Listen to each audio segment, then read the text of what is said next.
Meenakshi Arun is a full-time professional in the technology industry who started her personal gardening journey in 2002 after she and her husband Arun bought their first home.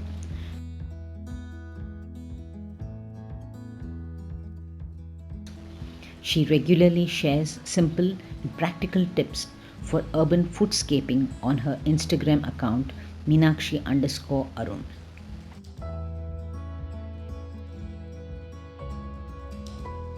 Here, Meenakshi Arun shares simple gardening tips during a tour of her home garden in a 3-part series.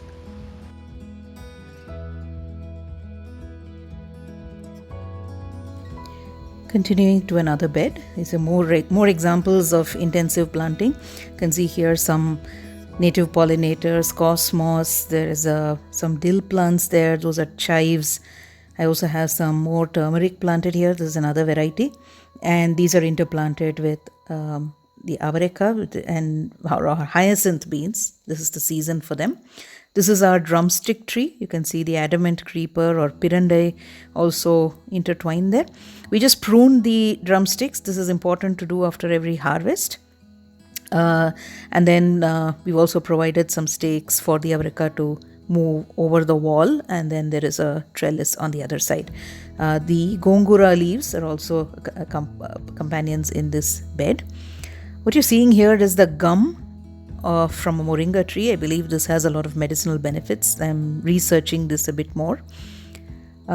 Some more tomato plants. These are cherry tomatoes. They're grown along with some salvia and some more native turmeric in this bed. We have some marigold. In this bed, you can see how we've pruned the lower leaves of the tomato plants. This is a nice variety called Kumkuma Kesari.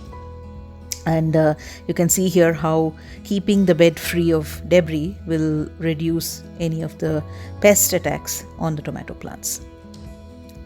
This is pak choi. It's recovering from an attack of snails. You can see these little holes. When you see the edges bitten, it's typically a caterpillar. I think it's from a moth.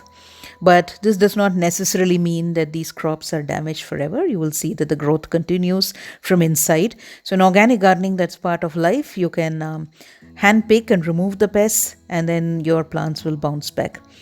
This is a native radish. It's a red radish. You can see the root here.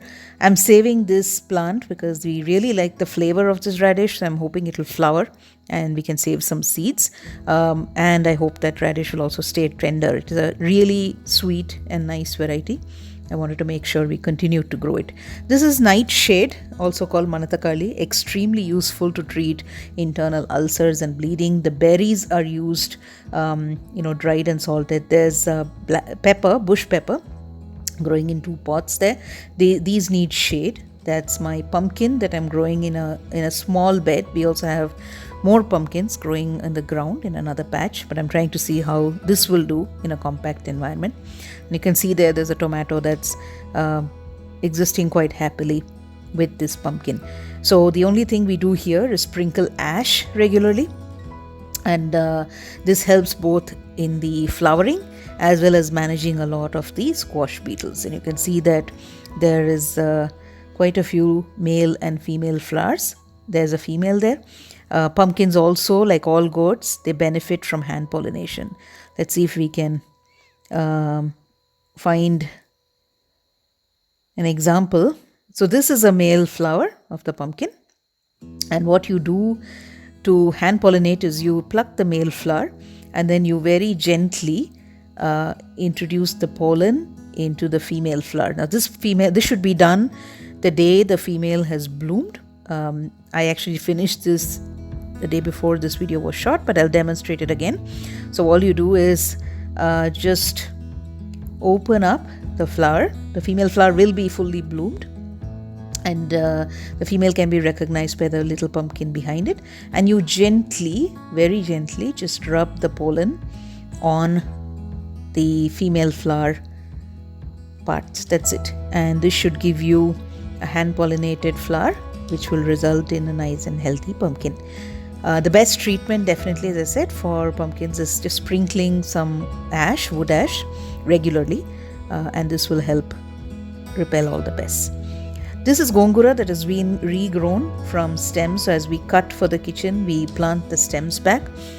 This will also give us a second crop. At the same time, it will also help us to save the seeds from the flowers. There's more flowers over here. So this is dahlia, that's a Malabar spinach, some fruit trees that I'm growing in containers. That's a star fruit. You can see some more flowering over here.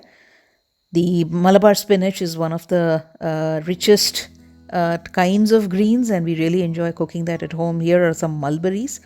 These are fruiting. You need to regularly prune mulberries, and they will give you abundant harvest.